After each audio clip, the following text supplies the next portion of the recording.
Okay, so my paper, Reclaiming the Tarima and Remaking Spaces. I'm examining women's leadership in the Son Jarocho community and practices in New York City. So, the New York City Jaranero community began only about 6 years ago when weekly jarana classes and monthly fandangos were organized.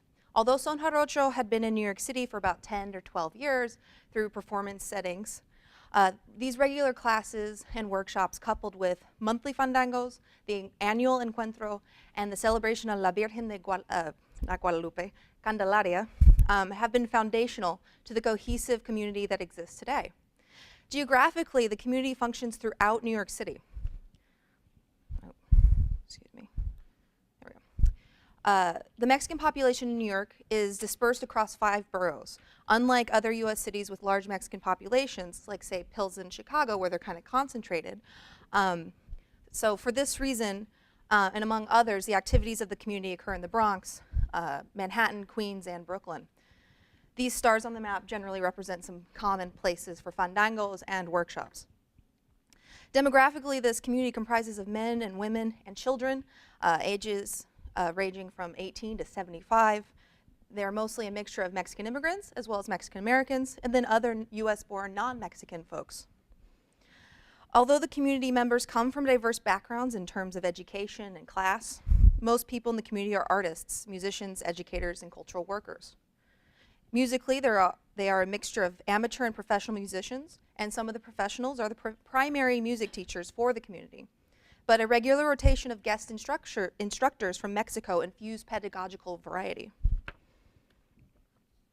In this presentation, I will highlight my ethnographic research with some of the women involved in the building and shaping of the New York City Son Jarocho community. These women are particularly important for making the community's coexistence possible. It is this labor of community organizing and music making that is at the center of the community and is also central to the participatory musical celebration, the fandango. Starting at the center of the fandango with Zapateado, I examine the ways the women who dance Zapateado think and speak about their roles in the fandango and in stage performance. I analyze how these women engage with Zapateado as community leaders of their community, and I use the concepts of convivencia, rhythmic intention, and participatory music to analyze these. Convivencia, or coexistence, is a concept that many in the world of Son Jarocho understand and practice during the ephemeral moments of music making in the fandango.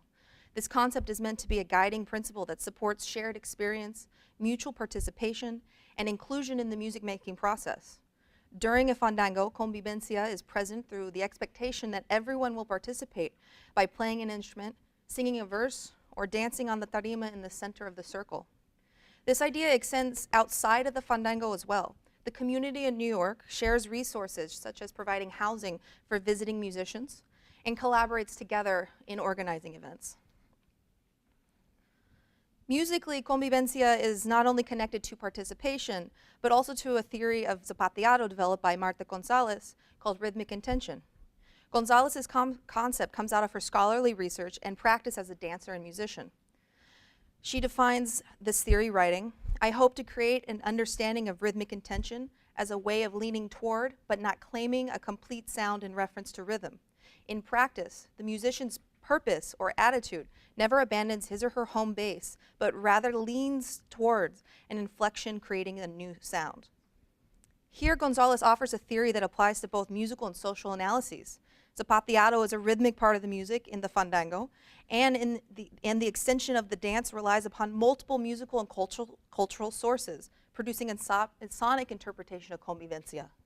The home base is a dancer's combined musical knowledge and experiences and cultural background that come into play in the music making. Additionally, both individual and group experiences emerge as important sonic contributions to the fandango. The most basic understanding of Zapateado in the fandango and Son Jarocho is that it is a rhythmic element of music, and the tarima is a percussion instrument played with the feet. In the fandango, dancers contribute their percussion. Advanced dancers improvise steps, making thick polyrhythmic texture with other instruments. The intention of the dancer is not only to create rhythms, but also to create a conversation among the fandango participants. Also important to the analysis of Zapateado is that it is clearly another participatory element of Son Jarocho, especially in the fandango setting. Tom Torino's explanation of participatory music provides a useful tool for analyzing different components of son jarocho. Torino explains that participatory music privileges the sociality of the music that realizes social relations. It is not about art abstracted from these social relations. And more importantly, the musical and social goal of participatory music is to bring everyone into the groove. Indeed, this groove, it is the groove that participants of a fandango seek to create and build with each other. And Zapateado is an essential part of building that groove. Excuse me. In a fandango, Zapateado has implicit rules or objectives that are understood by especially experienced dancers. First, Zapateado is a rhythmic accompaniment to other instruments at the fandango. A fandango must have a tarima and must have Zapateado. So in this way, the dance is the primary percussion and sometimes the only percussion. Second, the dancers listen and participate in a conversation with the voices and other instruments. Dancers only execute sounded steps between verses and sometimes during the estribillo.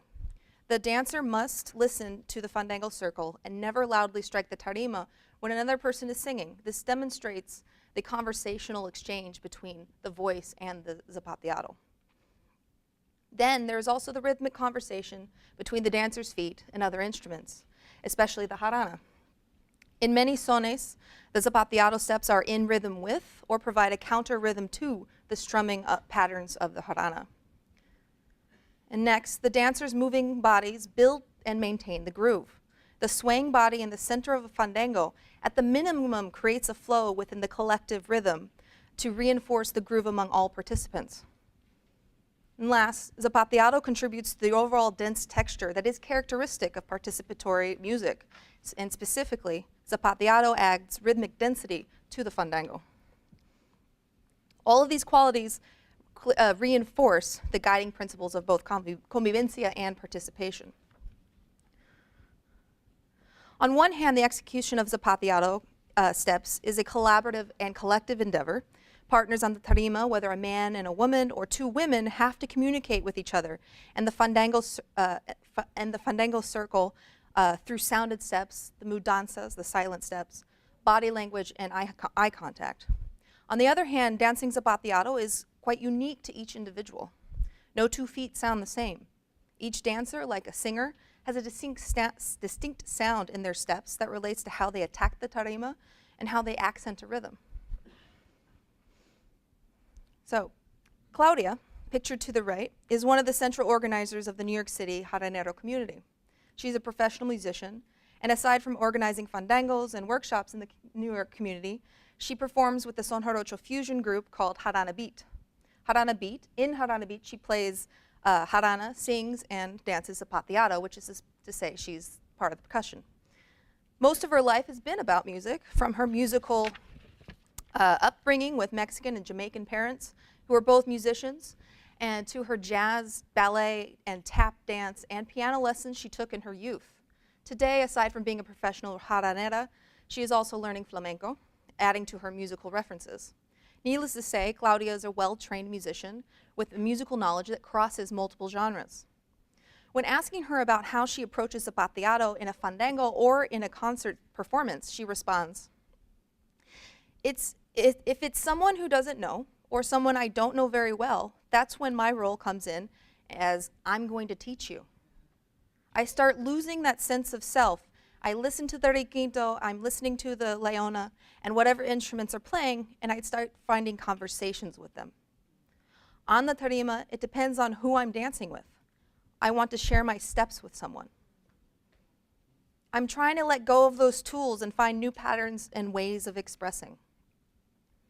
Here is an excerpt of Claudia doing just that, expressing. This is a solo, Zapateado solo during our last, most recent encuentro.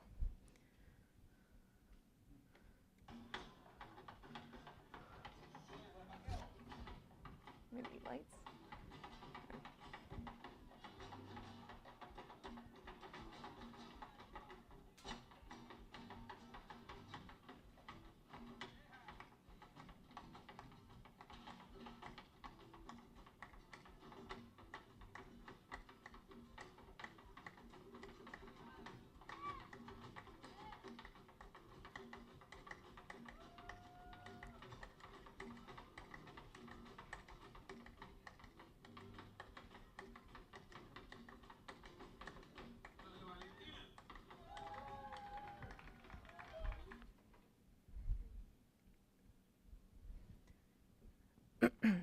Claudia speaks about her role in the fandango as a more experienced musician.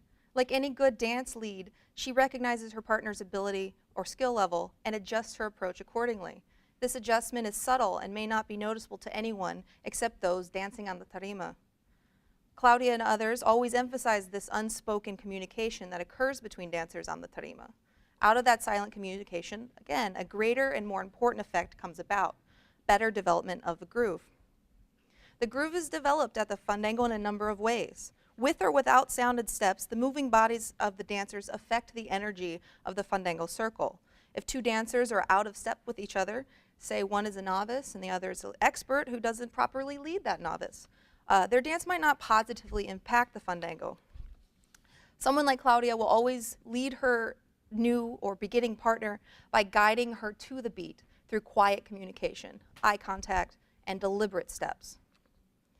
In that silent and subtle communication between dancers on the tarima, another important dynamic is occurring. Martha Gonzalez, again, mentions that Zapateado in the fandango is unique in that it does not exist for the, quote, male gaze, like many other musical forms in Mexico's nation-state canon. The communication between two female dancers is about their moment and their contribution to the fandango. They are indispensable percussionists, groove makers, and revelers in the music making. This was brought up by Julia, who is originally from Mexico City and one of the lead dancer of the group Radio Jarocho. She is also an administrator for the Queens College Performing Arts Center and the CUNY Dance Initiative, and she is a Zapateado instructor for the community. Julia comments, "There's obviously this place for women in this music. That's more than me being the cute dancer on the tarima doing your thing. You have to sort of reclaim that place that women used to occupy in the 19th century or early on before Son Jarocho sort of dwindled." Oops, excuse me. In contrast to the fandango, historically staged presentations of Son Jarocho, as Rafael mentioned yesterday, the commercial kind of conjunto groups, necessarily don't give the same importance to Zapateado. Instead, many male-led Son Jarocho groups exclude Zapateado, or the dancer is side stage and for image, present for image only. Julia acknowledges this contradiction by talking about the recordings and concert performances. In the recording studio, no one seems to just know how to record the tarima. In her experience, it is recorded last and with less attention to its sound. She remarks, "So if you go to the fandango, I mean, a fandango without dancers is like, it's cool, of course, but any musician of Son Jarocho who participates in fandango will tell you that it's more fun when there are dancers. They say the tarima is el corazón de fandango, right? It's a little bit of a tension. Yeah, you're so important in the fandango, but you're performing and they're like, oh, just do your thing." And she waved her hand when she was talking about this. And in counter to this, in Julia's group, she is always front and center. She is the lead of the performance, and her feet are the lead of the group. Additionally, these New York women participate in more ways than only Zapateado. Generally, all play jarana or requinto, sing and dance. Some women play other instruments like marimbol or quijada. Excuse me. One such marimbolera is Paula, who's in red pants in the picture, who is an important organizer for the community and an amateur musician. She is the treasurer who collects workshop and concert dues in community activities. She plans workshops by securing spaces with local businesses and organizations, and she's a committed fandango participant. Originally from Guadalajara, Paula did not know much about Son Jarocho until living in New York City. Her first introduction to Mexican performing arts was actually with the Ballet Folclórico Mexicano de Nueva York, where she learned folklorico style choreography before her introduction to Zapateado in Son Jarocho. After overcoming the initial fear of learning Zapateado fandanguero, she poured herself into trying to improvise steps. It is now one of her favorite things to do. Paula describes her learning process. In ballet folklorico, there are set steps, so I was used to always dancing the same steps for songs. And if you mess up, it's not going to be heard like the way it is on the tarima. Zapateado is music played with the feet. It's an instrument that keeps time. So my steps on the tarima are out there for everyone to hear. It was very difficult for me to learn Zapateado because I had to internalize the idea of improvisation on the tarima. It forces me to be very present and in communications with other musicians. Once I understood that, it was much easier to learn Zapateado. To this day, despite being an amateur musician, Paula is one of the most active participants at a fandango. She is almost always the first on the tarima in an opening son, and she will, she will sing on the tarima or while playing marimbol. She calls out at least 2 to 3 verses in any given son. And because of her former work as a Spanish teacher and linguist, she frequently improvises verses as well as Zapateado steps. In the most recent Encuentro de Son Jarocho in New York, which was on December 8th, 2016, an all-new women's group debuted their son practice called Tarima, Flor y Encanto. I'll leave you with a taste of their performance from that encuentro. You'll see Paula in the center on the marimbol, and later as the lead rapera, or rapper. Claudia is to her left on segunda jarana. They are playing the son Butequito, with the arrangement of jaranas on harmony. Violin is substituting for the requinto for some melody. Zapateado, cajon, quijada, and later congas play percussion. As they perform, they keep an easygoing triple rhythm of Butequito. Then, in an unexpected shift, Alda, who's on cajon, moves to the congas, and they change the rhythm to a duple, kind of a rumba española style, riffing on a popular song, perhaps revealing some of the group's flamenco lessons coming into this creative process. Then, after Alda on congas sings a verse, the whole group switches to Zapateado and percussion only, and Paula moves to the front and raps the verses of Butequito that they have just sung in the first half of the performance.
Tomata.